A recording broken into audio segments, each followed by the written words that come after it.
Hello everyone, welcome to today's discussion on Madhya Pradesh General Budget Analysis. Madhya Pradesh सरकार द्वारा अभी कल यानी 12 मार्च को जो बजट प्रस्तुत किया गया हमारे मध्य प्रदेश के वित्त मंत्री श्री जगदीश देवड़ा जी द्वारा, उनके द्वारा प्रस्तुत किए गए बजट का विश्लेषण मैं आपके सामने पेश कर रहा हूं। जो हमारी नज़रों में जो मुझे समझ में आया उसी के आधार पर विश्लेषण है। ये उनके द्वारा जो है प्रस्तुत किया गया 7वीं बार का बजट है और इस तरह से देखा जाए तो न दृश्य बदला न तस्वीर। और इस तरह से देखें इस बार के बजट में उन्होंने क्या क्या चीजें लेके आए हैं, इसको लेकर के हम आपके सामने प्रस्तुत करने जा रहे हैं। तो सबसे पहले बजट नया है पर उसमें शामिल कुछ पुरानी क्या चीजें हैं और प्रस्तावित बजट में कुछ नए तरीके से आजमाइशें हुई हैं। जनता व जनप्रतिनिधियों की बेशुमार फरमाइशें हैं। तो इस तरीके से उन्होंने ये कहा कि कर सके हम सभी पूरी, यही हमारी कोशिशें हैं। तो बजट में देखिए, बजट में 5 बातें हैं, उन 5 बातों को हम समझते हैं। पुरानी ख्वाहिशें जैसा शब्द उन्होंने जिक्र किया, इसका मतलब यह है कि सरकार के कुछ पुराने वादे घोषणाएं नई आजमाइशें के तौर पे देखा जाए। इसका मतलब है कि सरकार की नई योजनाएं, नए ऐलान, बेशुमार फरमाइशें। इसका मतलब यह है कि लोगों और जनप्रतिनिधियों की बड़ी उम्मीदें और हमारी कोशिशें। इसका मतलब यह है कि सरकार की ओर से किए गए प्रयास। यहां पर हमारे प्रदेश के वित्त मंत्री जी ने यह बात नहीं कही, हमारी बंदिशें यानी सरकार की मजबूरी और सीमाएं, इसको लेकर। तो सबसे पहले स्टार्ट करते हैं पुरानी ख्वाहिशें। जैसा कि अब सब समाचार पत्रों के माध्यम से कई बार हमारे मध्य प्रदेश के मुख्यमंत्री जी द्वारा श्री कृष्ण पाथे योजना का जिक्र किया गया और ये कई अवसरों पर इन्होंने इसका जिक्र किया। श्री कृष्ण पाथे और रामपथ वन गमन पर तो इस बार के बजट में इसका भी उल्लेख है कि मध्य प्रदेश में जहां भी भगवान श्री कृष्ण के चरण पड़े उन स्थानों को तीर्थ के रूप में विकसित किया जाएगा और इसके लिए 10 करोड़ रुपए रखे गए हैं। इसी तरह राम वन पथ गमन योजना पर काम कई वर्षों से चल रहा है, इसके लिए भी 30 करोड़ रुपए का प्रावधान किया गया है। साथ ही साथ शहरों में गीता भवन बनाने का ऐलान मुख्यमंत्री जी द्वारा किया गया है, इसके लिए भी बजट में 100 करोड़ रुपए रखे गए हैं। रोडवेज बंद होने के बाद पब्लिक ट्रांसपोर्ट के ध्वस्त सिस्टम को रोड पर लाने की बात सरकार कई बार कह चुकी है, इसका भी बजट में ध्यान रखा गया है। मुख्यमंत्री सुगम परिवहन सेवा योजना सरकार ला रही है। दावा किया गया है कि ग्रामीण क्षेत्रों में सस्ता और सुलभ परिवहन उपलब्ध हो। सरकार ने अपने वादे के मुताबिक गायों का भी ध्यान रखा है। गौशालाओं में एक गाय के आहार के लिए प्रतिदिन 20 रुपए मिलते हैं, इसे बढ़ाकर 40 रुपए कर दिया है। दुग्ध संघ की दूध सप्लाई करने वाले किसानों को प्रति लीटर 5 रुपए बोनस देने का भी ऐलान किया है। अब मैं बात करूंगा नई आजमाइशों को लेकर, तो उसमें 20 नए ऐलान हैं। जिला विकास समिति में मुख्यमंत्री भी, मतलब अभी तक ये समझिए कि जो जिले में जिला विकास समिति के अध्यक्ष प्रभारी मंत्री होते थे, लेकिन इस बार इसमें थोड़ी तब्दीली की गई है। हर जिले विकास समिति के अध्यक्ष यानी चेयरपर्सन के रूप में मुख्यमंत्री होंगे और प्रभारी मंत्री जो है उपाध्यक्ष होंगे। तो इस तरह से बजट में कम से कम 20 नए ऐलान किए गए और इसमें इसका काम जिले के विकास योजना का रोड मैप तैयार करना होगा, साथ में मॉनिटरिंग भी। अब तक ये काम जिला योजना समिति करती थी जिसके मुखिया प्रभारी मंत्री रहते थे, यानी जिला स्तर के कामों को सीधे मुख्यमंत्री देखेंगे। अब नए पुल पुलिया बनाने की योजना तो होती है, लेकिन क्षतिग्रस्त पुल को बनाने के लिए भी एक योजना लॉन्च कर दी गई है। कैंसर जैसे गंभीर बीमारियों के इलाज के लिए सीएम केयर योजना लाए हैं। मुख्यमंत्री मजरा टोला सड़क योजना, वृंदावन ग्राम योजना, सीएम युवा शक्ति योजना जैसी नई योजनाओं के मार्फत गांव से लेकर युवाओं पर फोकस किया है। तीसरी चीज है बेशुमार फरमाइशें। जैसा कि आप जानते हैं कि लाडली बहनों को बहुत उम्मीदें थी कि कुछ रुपए बढ़ेंगे। चुनाव के समय इसको लेकर के काफी चर्चा में था। हर बार की तरह इस बार भी बजट को लेकर परंपरागत उम्मीदें थी और सबसे बड़ी उम्मीद यही रहती है कि गवर्नमेंट कुछ टैक्स कम कर राहत देगी। लाडली बहना आस लगाए बैठी है कि हर महीने मिलने वाली राशि में कुछ बढ़ोतरी होगी। कर्मचारियों के डीए को लेकर आशान्वित थे। उज्जैन में 2028 में होने वाले सिंहस्थ को लेकर तो इंदौर के नए फ्लाईओवर के ऐलान की उम्मीद। और इस तरह से देखा जाए तो सभी विधायक चाहते थे कि उनके क्षेत्र में ज्यादा काम हो। जागरूक विधायक बजट से पहले अपनी उम्मीदों का पुलिंदा मंत्रियों को थमाकर फॉलो करते रहते हैं और इसीलिए हमारे मध्य प्रदेश के वित्त मंत्री जी ने जनप्रतिनिधियों की फरमाइशों का जिक्र किया है। अब कोशिशें क्या है? कोशिश यह है कि नौकरियों के लिए प्राइवेट सेक्टर पर फोकस। यहां पर देखिए वित्त मंत्री जी का आशय यह है कि ऐसे कदम, फैसले या नीतियों से है जिसका परिणाम लाना सरकार के हाथ में नहीं है। जैसे इंडस्ट्रियल इन्वेस्टमेंट। हाल ही में जो भोपाल में ग्लोबल इन्वेस्टर समिट संपन्न हुई, उसमें 26,81,000 करोड़ के निवेश के प्रस्ताव मिलने का दावा सरकार ने किया। गवर्नमेंट की ओर से यह भी बताया गया कि 21 लाख से ज्यादा नए रोजगार पैदा होंगे। सरकार की इस कोशिश का परिणाम उद्योगपतियों के हाथ में है। किसानों की आय दोगुना करने के प्रयासों का जिक्र भी बजट में किया गया है। पांचवी चीज है बंदिशें। अब आप समझ सकते हैं कि खजाने की हालत ऐसी है कि टैक्स राहत नहीं दे सकते। यानी या तो यह कहिए कि वित्त मंत्री ने बंदिशें यानी मजबूरियों का जिक्र नहीं किए, लेकिन यह भी एक बड़ा फैक्टर है कि जो लोगों की उम्मीदें पूरा करने में आड़े आता है। और सबसे बड़ी मजबूरी तो प्रदेश के खजाने की खराब स्थिति है। मतलब आप समझिए कि राजकोषीय घाटा जैसे भारी भरकम शब्द से अलग बात करें तो प्रदेश की आर्थिक स्थिति ऐसी नहीं है कि टैक्स कम कर लोगों को सीधे राहत दे सके। हालात ऐसे हैं कि सरकार को कर्ज लेना पड़ रहा है। अब आप यहां पर मैं आपके सामने चार्ट लेके आया हूं कि आप इस चार्ट के माध्यम से, ग्राफ के माध्यम से समझ सकते हैं कि विगत 5 साल में 67 यानी 68% गवर्नमेंट का कर्ज बढ़ा है। और इस तरह से देखिए, यदि आप ग्राफ पे नजर डालें तो 31 मार्च 2021 को सरकार ने 2.53 करोड़ रुपए 2.53 लाख करोड़ रुपए का कर्ज लिए। इसके बाद जो है 31 मार्च 2022 को देखें तो सरकार द्वारा जो है 2.95 लाख करोड़ रुपए का कर्ज लिया गया। इसी प्रकार से देखिए 31 मार्च 2023 को राज्य सरकार द्वारा 3.31 लाख करोड़ रुपए का बजट का कर्ज लिया गया। इसके बाद 31 मार्च 2024 को राज्य सरकार द्वारा 3.75 लाख करोड़ रुपए का कर्ज लिया गया। और अभी वर्तमान 12 मार्च 2025 को सरकार द्वारा 4.26 लाख करोड़ रुपए का कर्ज लिया गया। तो इस तरह से आप खुद विश्लेषण करें कि उत्तरोत्तर रूप से ग्राफ बढ़ा है, यानी हमारी सरकार कर्ज पे कर्ज लेती जा रही है और मध्य प्रदेश का हर नागरिक कर्ज से डूबा हुआ है। अब यहां पर देखिए, मैं आपके सामने ऐसे सवाल ला रहा हूं या आम लोगों के सवाल समझिए। सरकार ने किसका कितना ध्यान रखा है, इस पर हम बात करेंगे। तो सबसे पहले देखिए, जो सबसे बड़ा चर्चा का केंद्र बिंदु रहा कई सालों से, और खासकर लाडली बहनों के लिए कहा गया कि 3,000 रुपए कब होंगे, इसमें कई लोगों का सवाल है। तो देखिए, यहां यह समझिए आप कि ये जो स्कीम थी, यह पूरी की पूरी तरह चुनाव जीतने की स्कीम थी। और यहां पर यह भी आपको ध्यान रखना होगा कि निकट भविष्य में मध्य प्रदेश में कोई चुनाव नहीं है, इसलिए इंतजार करना होगा।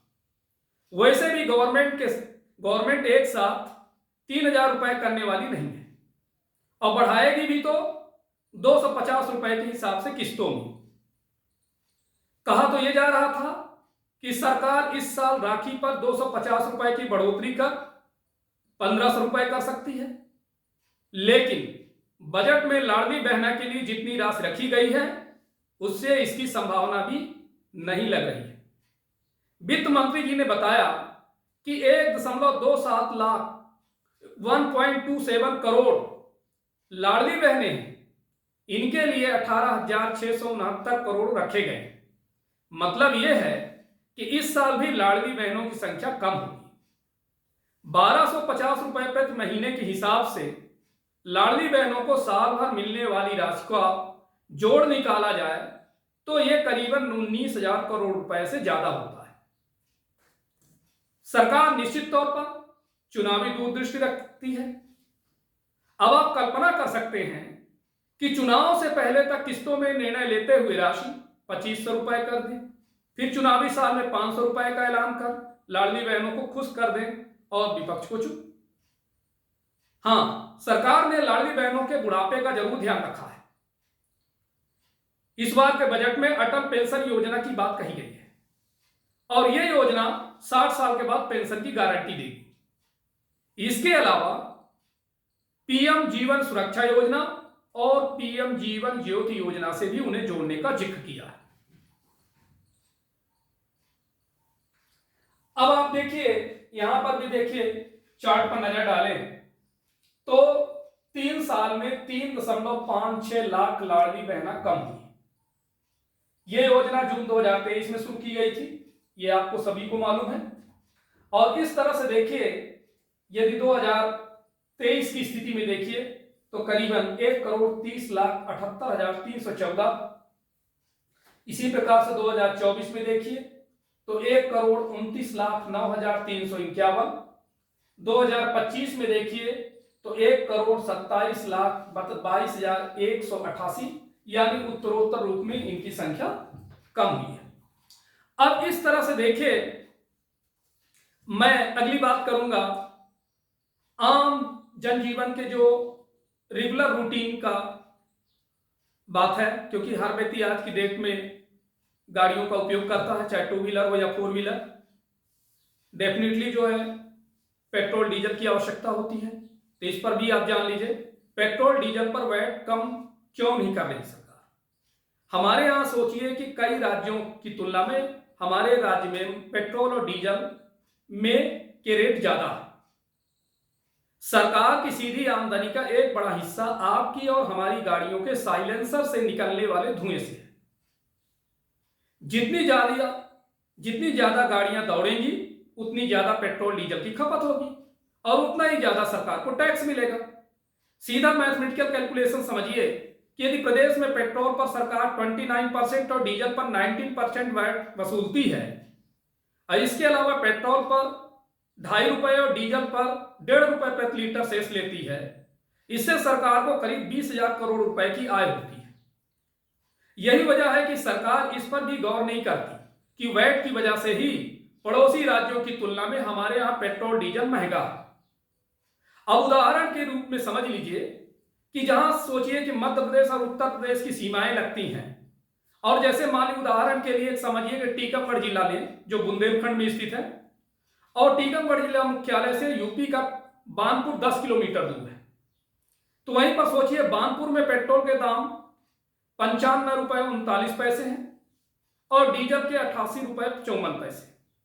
टीकमगढ़ में वहीं देखिए तो पेट्रोल का रेट है 107 रुपए 34 पैसे पर लीटर और डीजल है 92 रुपए 63 पैसे पर लीटर। इसका मतलब आप खुद अनुमान लगा सकते हैं, आकलन कर सकते हैं कि यूपी में पेट्रोल मध्य प्रदेश से लगभग 11 रुपए 95 पैसे सस्ता है और डीजल 4 रुपए 9 पैसे पर लीटर सस्ता है। और इसी वजह से उत्तर प्रदेश की सीमा से लगे पेट्रोल पंप पर अक्सर ग्राहकों का इंतजार ही होता है, क्योंकि ये सोचते हैं कि भाई 15 मिनट का सफर तय कर लेंगे तो हम टैंक फुल करवा लेंगे। मध्य प्रदेश में तो वैट कम होने की उम्मीद इसलिए जागी थी कि पड़ोसी राज्य छत्तीसगढ़ में सरकार ने अपने बजट में टैक्स घटाकर पेट्रोल का 1 रुपए सस्ता किया था। अब यहां पर देखिए चार्ट से आप समझ सकते हैं कि हमारे मध्य प्रदेश में उत्तर प्रदेश से पेट्रोल पर 11% ज्यादा वैट है और आप देखिए इस मैप के माध्यम से समझ सकते हैं हर राज्यों की स्थिति कि राजस्थान में आप देख लीजिए पेट्रोल जो है लगभग 29.04%, तो वहीं डीजल जो है 19.30% है। इसी प्रकार मध्य प्रदेश में खुद देख लीजिए, मध्य प्रदेश में पेट्रोल जो है 29% और डीजल 19%। महाराष्ट्र में आप देख लीजिए पेट्रोल 25% तो डीजल 21%। उत्तर प्रदेश में देख लीजिए पेट्रोल 18%, डीजल 17.08%। छत्तीसगढ़ में देख लीजिए जो मध्य प्रदेश का हिस्सा रहा, वहां पर पेट्रोल 27.02% और डीजल 17%। तो मतलब आप सोचिए जो ये सर्वे है इससे आकलन कर सकते हैं कि ये जो लगभग 5 राज्य हैं, इन 5 राज्यों से हमारे यहां का जो वैट अधिक है। अब मध्य प्रदेश में पेट्रोल डीजल पर सबसे ज्यादा टैक्स वसूलने वाला मध्य प्रदेश 5वां राज्य बन गया। ये जनरल नॉलेज का एक क्वेश्चन है। राजस्थान में पेट्रोल पर मध्य प्रदेश से 0.04% और डीजल पर 0.30 ज्यादा वैट है, लेकिन मध्य प्रदेश में पेट्रोल पर प्रति लीटर 2.5 रुपए यानी 2.50 रुपी एंड डीजल पर 1.50 रुपी उपकर भी लिया जाता है। तो इस तरह से आप समझ सकते हैं कि क्या है। अब यहां पर देखिए मध्य प्रदेश में आप खुद देखिए 29% पेट्रोल का तो 19% डीजल का। कर्नाटक में देख लीजिए पेट्रोल का 29.84% तो डीजल का 18.44%। केरला में देख लीजिए पेट्रोल 30.08% तो डीजल 24.52%। आंध्र प्रदेश में देख लीजिए 35.20% पेट्रोल तो वही डीजल 27%। तो इस तरह से देखिए आंध्र प्रदेश और तेलंगाना दोनों, तो ये आप समझ सकते हैं। और इसीलिए देखिए तो ये तो रहा देखिए पेट्रोल और डीजल की बातें जो कि आम जनजीवन से जुड़ा हुआ है। अब हम बात करेंगे कर्मचारियों को कि कर्मचारियों के लिए सरकार द्वारा क्या ध्यान रखे गए हैं। केंद्र सरकार की यूनिफाइड पेंशन स्कीम को मध्य प्रदेश में भी लागू करने की संकेत सरकार ने इस बजट में दिया और यह कहा कि इसके लिए एक हाई लेवल कमेटी बनाई जाएगी। इसके बाद प्रदेश के कर्मचारी भी केंद्रीय कर्मचारियों की तरह यूनिफाइड पेंशन के ऑप्शन को चुन सकेंगे। कर्मचारियों के लिए एक बड़ा ऐलान 7वें वेतन आयोग के मुताबिक भत्तों को लेकर भी हुआ। गृह परिवहन जैसे भाड़े बढ़ सकते हैं, कितने बढ़ेंगे ये क्लियर नहीं है। हाँ ये जरूर है कि 1 अप्रैल 2025 से बढ़ेंगे, ये जरूर सरकार ने बता दिया। इसके अलावा सरकारी अधिकारी कर्मचारियों के लिए सबसे बड़ा मुद्दा डीए यानी महंगाई भत्ता ही रहता है। इसी साल में 2 बार सैलरी में बढ़ोतरी की उम्मीद रहती है। हर बार यह उम्मीद केंद्र सरकार जब भी डीए बढ़ाने की घोषणा करती है तब जग जाती है। राज्य के बजट में सीधे डीए बढ़ाने की घोषणा सामान्यतः सरकार नहीं करती है। हाँ साल भर के लिए प्रावधान जरूर किया जाता है और इस बार भी किया गया।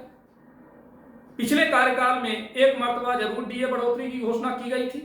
फिलहाल केंद्र और राज्य के लिए डीए में 3% का अंतर है। केंद्रीय कर्मियों को 53% डीए मिल रहा है और राज्य के कर्मचारियों को 50%। राज्य सरकार किसी उचित अवसर पर ही ऐलान करेगी, तब तक कर्मचारियों को इंतजार करना पड़ेगा। अब यहां पर देखिए कब कब बढ़ा डीए, इसको चार्ट से आप देख सकते हैं। 22 मार्च 2022 में बढ़ाया गया था 11% और 11% जब बढ़ाया तो कुल हुआ था 31%। इसी प्रकार से 22 अगस्त 2022 तो 3% बढ़ाया गया तो ये हो गया 34%। नेक्स्ट 27 जनवरी 2023 को 4% बढ़ा करके ये हो गया 38% हो गया था। 19 जुलाई 2023 को 4% बढ़ा करके 42% हो गया। फिर 14 मार्च 2024 को डीए बढ़ाया गया 4% तो ये हो गया आपका टोटल 46%। 28 अक्टूबर 2024 को 4% बढ़ाया गया और तब जाकर के ये हुआ 50%। तो इस तरह से एट प्रेजेंट सिनेरियो में ये है। अब बात करेंगे भारत के बीचों बीच स्थित मध्य प्रदेश राजस्थान के बाद दूसरा सबसे अधिक क्षेत्रफल वाला राज्य है और हमारे यहाँ सबसे ज्यादा किसान हैं। तो ये भी बजट में किसानों को कितना ध्यान रखा गया बजट में। किसान सम्मान निधि के 6,000 रुपए हर साल राज्य सरकार की ओर से मिलते रहेंगे, ये कहा गया है। मुख्यमंत्री कृषक उन्नति योजना सरकार शुरू करने जा रही है। इसका फायदा उन किसानों को मिलेगा जो परंपरागत रूप से 1 या 2 फसलें लेते हैं। उन्हें एक सहायक फसल लेने के लिए प्रोत्साहन राशि दी जाएगी। सबसे बड़ा फायदा दुग्ध उत्पादन करने वालों किसानों को मिलने वाला है। दुग्ध संघ के लिए दूध देने वाले किसानों को प्रति लीटर 5 रुपए की प्रोत्साहन राशि सरकार देगी और इसके लिए बजट में 50 करोड़ रुपए रखे गए। अब सबसे पीछे बात आती है यूथ के लिए बजट में क्या है।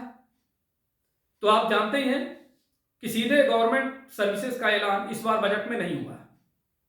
मतलब ये कोई ऐसा ऐलान नहीं है कि कहां कितनी किस पद में या किस विभाग में कौन सी भर्ती की जाएगी, इसका कोई ऐलान नहीं है। बजट पेश होने के बाद वित्त विभाग के अफसरों ने प्रेस कॉन्फ्रेंस में यह जरूर स्पष्ट किया कि सरकार फोकस सरकारी नौकरियों की बजाय प्राइवेट सेक्टर के माध्यम से रोजगार उपलब्ध कराने पर रहेगा। सरकार ने बताया कि 39 नए औद्योगिक क्षेत्र विकसित किए जा रहे हैं, जिससे 3 लाख से ज्यादा युवाओं को रोजगार मिलने की संभावना रहेगी। लेकिन सच्चाई क्या है कि कितने उद्योग धंधे विकसित होंगे, कितने लोगों को रोजगार मिलेगा, ये तो आने वाला समय बताएगा। अब आप समझ सकते हैं कि युवाओं के लिए बजट में कुछ खास कोई प्रावधान नहीं है, न उनके लिए सरकारी नौकरियों के बारे में कोई जिक्र किया गया है और न कहीं ये उल्लेख किया गया कि कब वैकेंसी आएगी कब नहीं आएगी, क्योंकि उनको आम युवाओं से कोई लेना देना नहीं है। तो इस तरह का मध्य प्रदेश के बजट का विश्लेषण आज इतना है। धन्यवाद।